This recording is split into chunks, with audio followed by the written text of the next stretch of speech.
here the Kolintang symbol. Oh. Consisting of Kolintang is one. Itong actual na ano na to? Yes.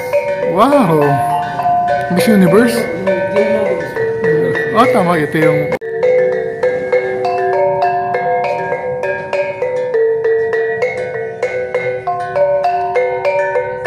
Hello folks! Nandito tayo sa Mindanao State University at iikutin natin ang napakaganda at napakayaman ng Aga Khan Museum kung saan makikita natin ang mga artifacts, ang mga culture, ang mga heritage ng mga tao pumunta sa ating yaman at mapag-aaralan natin ang yaman at kultura para na.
Para mga dormitory.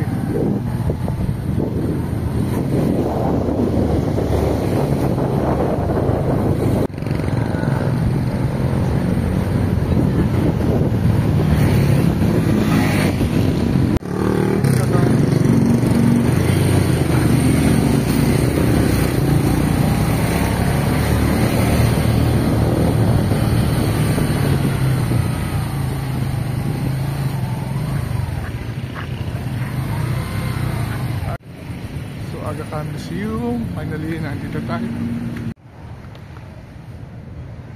By the way, I'm Jacob Macapasser. I'm gonna be your tour guide today. Actually, I'm just staff here with the position of administrative basics. So I'm gonna be guide you from history until to the artifacts been intact here. Actually, this museum was founded in 1962. I was born in 1961, so matanda ako na isang taon sa museum niyo. So, this museum was founded by Dr. Mamito Sabir. Before it became Aga Khan Museum, the first name of this museum was University Port Art Center, founded by Dr. Mamito Sabir. And listening to this, guys, Friends Karim Aga Khan IV visited the Mindanao State University. So, nakita niya yung small room na yun where the collection of Mamito Sabir, Dr. Mamito Sabir, intact. So, he donated an amount of 150,000, if I'm not mistaken, to build this building. That's why it was named after him. Actually, he recently died as of this year, in February 11 at Toronto, Canada. Actually, this is the first Aga Khan Museum built by Prince Karim Aga Khan IV. And also the oldest museum in Mindanao and the second oldest museum in the Philippines. Wow. Yes. And also this is the first president of the Mindanao State University in the name of Dr. Antonio Isidro. And also that man, the late senator, Dr. Ahmad Dumukha Alonto, Senior, the one who passed the bill to build this university. Before it became Mindanao State University, this was called as University of Mindanao. So let's move on. We have here the Kolintang ensemble. Oh. Consisting of Kolintang, this one, have 8 cylinder, and also we call this drum, or in Marana language, it's the bakan or the dabuan, and also we have 2 gong there. We call this pamalsan and pananggisa. Pareho yan, gong. Bakit dalawa? Kasi yung isa, siya yung nagtutugtog, tapos yung isa, siya yung gumagawa ng rhythm. Kaya dalawa siya. Okay, ngayon ko nalaman yun. Yes, dalawa. Bakit dalawa lagi? Actually nga, itong ang Kolintang, may mga pangalan din yun. Yes. So, we have here the monkeys. We call it the monkeys. Kung saan nagpapalaro yung mga sultan. Parang pabitin lang. Parang pabitin sa Tagalog. Yes, Tagalog, pabitin. So, we have here the largest boxes. And also the 4 largest boxes consisting of cow, horse, goat. Ha? Kasi yun yung mga prices na... Magkakasya ang goat yan? Hindi. Nakapala, Symbol. Yung pangalan na. Okay. Tapos yung malaki, ang tawag namin dyan was the rabarban or the big one. Minsan, kung gano'ng kalaki yung boxes, gano'ng kalaki yung price niya. Wow. So, minsan pag gusto niya pakasal ng sulutan yung anak niya, yung pangalan ng anak niya, ang nilalagay niya dyan sa box. Pwede iparapo lang anak? Hindi, joke. Sa panahon na yun. Kasi ang naglalaro din naman nun was the mga sultan, prince din. Mga sultan. We have here also the 2 kinds of panolong, extended beam of the royal house. Torogan house. Yes. So magkaiba yan. We have the Niaga one or the Sea Dragon, and also the Pakurabong or the bird. Kala ko ordinary design. May mga meaning pala yung... Yes. Actually, sir, the Okir design has different name. We have the Dapan, the Putyok, the Tudi, the Paklangat, and the Pako. So yan ang mga pangalan niya. Hindi lang siya basta-basta Okir, kasi may iba't ibang pangalan niya. Yes. So let's move on here where our brass connection is at. Wow. So we have here the synopsis of the Battle of the Marawi against the Spaniards, the Americans, and also the Japanese. So never na napasok ng mga Spaniards ang Marawi? Napasok nila pero never been conquered. Na-conquered, okay. Yes. Ito yung MSU. So this is the rehabilitation plan of the Task Force Bangon Marawi. So we have here the Dangana. Wow, grabe naman. Actually, it's not a weapon, just a ceremonial, unbladed. Okay, for enthronement. Yes. This one also are the same, but other design. This one also was donated by Governor of Tarlac, Margarita Tingting Puhang. Yes. One of her collection. So this is the weapon. This one, the 2 types of kampilan. So sundian and the asundian, which is the part that were protruding and also protrusion. And also the carpentry tools they will use. I think ito wala na yung knolling, but the panabas and the gulhat or the knife was meron pa. So we have also the spear. We call it bangkaw. So buhay pa yung brass making dito sa... Yes, sa somewhere in Tugaya Municipality. Okay, so... Yes. The brass maker. Okay, so... The founder of mga foundry. Yes. Nabit kayo sa sa Lexibo naman si brass maker, yung mga bells. Okay. Also, we have here the first Maranaw homemade gun, a single... Di nga. Yes. Maranaw gun. Yes. Siguro yung mga Amerikano dyan, siguro niya nakuha yung concept ng sniper. Single bullet gun. Palyontod. We call it palyontod in Maranao. Okay. So, ang nagkakaroon ng mga ganyan was the mga royal. Kasi sila yung may kagamitan na pwedeng gumawa ng ganyan. So, we have yung dagador. Ano nilalagay dyan? Storage nila. Minsan pagkain, pero kasagaraan, pagkain talaga nilalagay nila dyan. Pero napakamahal na siguro niya, no? Yung kung antique talaga, mahal. Pero yung mga nagpapagawa, hindi naman masyadong mahal. Pwede naman pag-usapan yun. Yes. So we have here also the kandi or the kettle, brass kettle. Different kinds of brass kettle. We have here also the coconut shell. Coconut shell? Yes. Pwede pala siya. Yes, pwede. Depende siguro ng pagkahon. So we have here the butternut box. The salapa. Yung betel na chewing, uso pa nga ngayon dito? Yes. Talaga? Yes, uso pa. Pero actually, on their time, only the royal can chew. Talaga? Yes, sila lang. Kasi sila lang yung nagkaroon ng betel. Betel tree. Sila lang yung nagkaroon ng. So, we have also the table, spear, sword, ito yung nakita ko sa Lexipo. Yes, so, minsan nagtataka yung mga bisita namin kung bakit we have a porcelain here. Oo nga, diba? So, China? actually, Chinese and Maranao are good traders. They do trade for their set. Oo. Ang mga Maranao, bumibili sila ng set sa mga Chinese. So, siguro, bumili na rin yung mga Maranao ng porcelain. Kaya, mayroon pa kami mga porcelain. So, we have here also the tray, brass tray. We have the big one and the small one. Actually, ito yung ginagamit namin sa Pagan ng Maranao, itong tabak. Siguro, minsan makikita mo sa mga tradition pag napapagaan ng mga yan ang ginagamit. Yung mga rituals. Yes. So, we have here also the cordon or the cooking pot. Itong parang cooking pot. Yes, the cooking pot nila. Actually, ito parang wala na, pero ito buhay pa ito mga ito. Pero pinapalitan na to ng rice cooker. Yes. Pero pwede magluto ng kanin dito? Yes. Okay. And then, ang kanin nyo ba dito, nilalagay nyo ng parang coconut milk? Yes. Okay. Kasi minsan gusto namin, depende kung sino yung nagluluto. Kung gusto niya masyadong pasarapin, nilalagyan pa yan ng coloring. Coloring. So, nilalagyan namin ng parang yellow. Turmeric. Turmeric. I-collect kalawag isa. Kalawag. Ito naman yung mga accessories ng dato at sa kabae. The bracelet one and also the belt, the buckle. This is for the male or female? Male and female. Okay. Yes.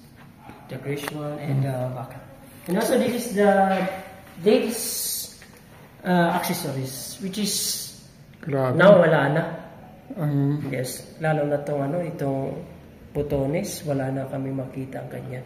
Even though maraming royal dito, royal family, wala na silang wala na siguro nagagawa. Yes.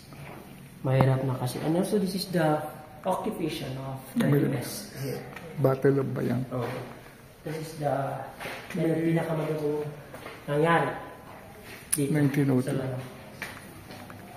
Then also the old picture of the Pantar Bridge. So, nadaanan mo yan sa okay. Yes. Ano yung papasok sa Maranao? Yes. Papasok sa Lake Lanao? Yes. Sa may Erco?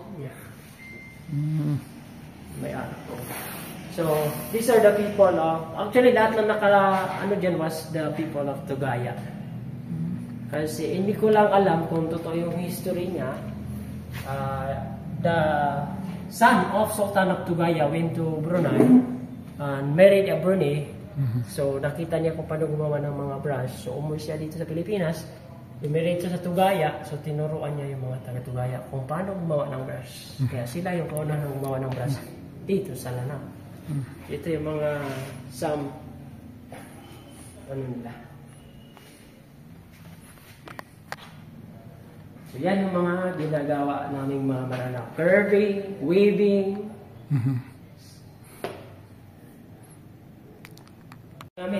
Ginamit na yan ng ABS-CBN at saka Miss Pageant, ginamit na rin yan. Itong actual na ano na to? Yes. Wow! Ginamit na yung Miss Universe?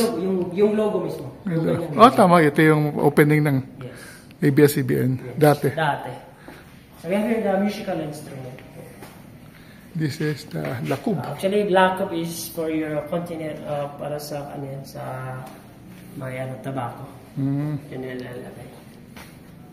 So, if you want to learn how to do the kulintang, dito ka muna. So, maliit muna. Yes. Baby steps. Yes. So, we have here also the continuum. Okay.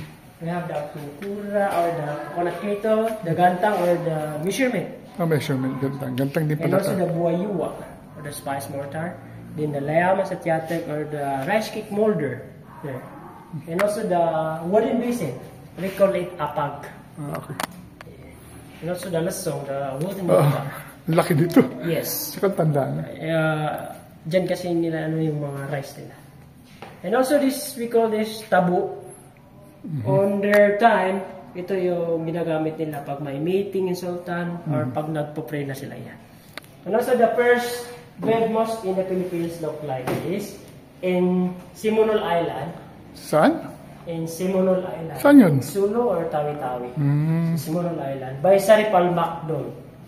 Ito siya. Ganito talaga siya. Pero ngayon, na-remodel na yun. Only the purpose ang natitira. So, yun lang ang na-present nila yung apat. Tapos ito po naman was the lamin where the princess kept until she married. Actually, oh yes. Actually, this lamin was on the top of this house or the top on the Turugan. the Turugan. Yeah. May mga Turugan pa ba dito sa Marawi? Mayroon pa pero pawala na. Ay, sayang. Sana na. Hindi na-preserve. Oo nga. Ang ginaya kasi mga modernize. Mas mura ang bato. Oh. Kasi wala na tayong mga hanap na May mga wood carvers pa bang gumagawa ng ganito? Wala na rin siguro. Ito mga carving. Oo. Mayroon pa. Sayang. Kaso mahal. Oh, Saka mahal nga. skilled na. Yes, skilled na kasi. The Turugan houses. The Turugan house. It's not just a house of royal, but house of rules, house of artifacts, and house of the community. So, ito naman yung mga kagamitan nila sa fishing. We have the awang, suko, buo. Yung Lake Lanao, may nakukuhang isda ba doon? Yes, until now, meron pa. Hindi naman tilapia. Meron tilapia. Pero wala ko nakitang fish pen eh. So, hindi siya bawal ang fish pen. Mayroon mga fish pan dito. Hindi fish pen yung kulungan. Wala. Okay. At least endemic yung mga isda. Ay, ito, sobrang ganda naman ito. Ano ba to? Galleon. Yan ang hinahunting ng mga pirata. May mga chessboard. Yes.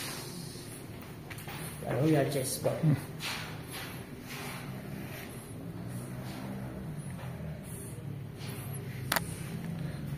And then, Ito naman yung para sa farming nila. They have the rubber with the flower. And also the pangaras and pagulong. Actually, pareho yan ang gamit, but not the same area. The dry and the wet line. So, mayroon mo tayo dun sa taas, sir. Gusto mo? hindi na siguro. Hindi na kahit ng tuhod ko.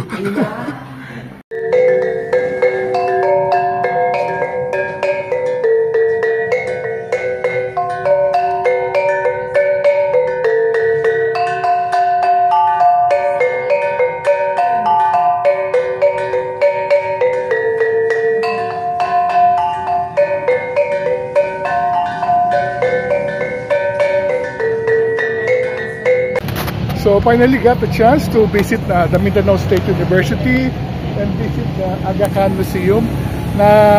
Nalaman natin doon sa guide kung gaano kayaman ang kultura ng mga Maranao, ang kanilang music, ang kanyang history, ang kanilang culture, ang kanilang pagkain, lahat, ang kanilang mga traditions at mga rituals. So if you do have a chance to come to Marawi or Lanao del Sur to visit, wala namang bayad. They're always very happy to welcome visitors and to share with us, the rich culture of the Maranao. With that, maraming salamat for joining me, Travel Walyoken. Until the next vlog, see you soon.